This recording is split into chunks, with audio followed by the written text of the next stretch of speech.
mảnh chia đôi sẽ cùng nhau bước lên chiến thắng. Anh em cố gắng chẳng ngại xa sâu trên con đường có lúc thất bại, nhưng anh em tao không bao giờ ngại, đồng hành cùng nhau chẳng sợ một ai. Anh ti càng cay là tao càng khoái, chẳng bao giờ bọn tao biết buồn vì anh em sẽ mãi luôn có nhau. Mấy thằng nhóc con ganh ghét bọn tao bởi vì bọn nó luôn luôn đứng sau. Anh em tao chơi bằng tình cảm, chẳng bao giờ chơi với nhau vì tiền, không bao giờ bỏ rơi một ai hết, nên mày dám đụng bạn tao là phiền.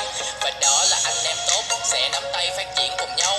8 người hùng he đôi tim sẽ mãi mãi là bạn về sau. Một người ngã 7 người đỡ là cách sống anh em chúng ta, để rồi một ngày anh em thành công bọn mình tự hào như hát quốc ca nha. Và đó là anh em tốt chơi vì tình chứ không vì tiền, bọn tao không mong được nổi tiếng, chỉ mong chơi chung không vì sự kiện. Nếu thành công tấm hàng cùng hưởng, không có tư tưởng bỏ rơi tầng nào, mà lỡ thất bại cũng chẳng làm sao cùng nhau bước tiếp chuyện ngày bắn phá.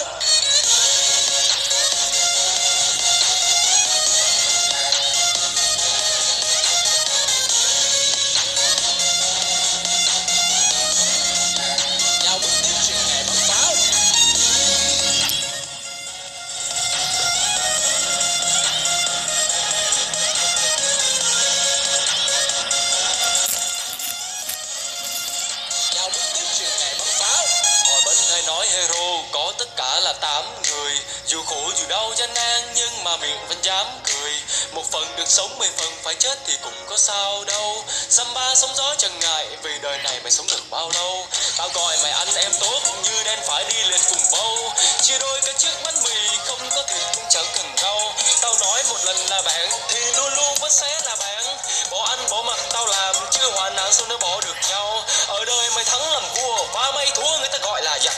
Nhưng nếu mày bước với tao dẫu thất bại cũng chỉ là khoảnh khắc. Trò đời này trắng mai đen khi đứng thẳng đôi khi lại cả nhắc. Anh em sống chết có nhau như mặt trời luôn song hành mặt trăng. Và đó là anh em tốt sống kiếp này không chờ kiếp sau. Tao vẫn thường nói cứ đi rồi tới ngày mình sẽ gặp được nhau. Và nếu hôm nay mày sai thì ngày mai ta cùng nhau làm lại.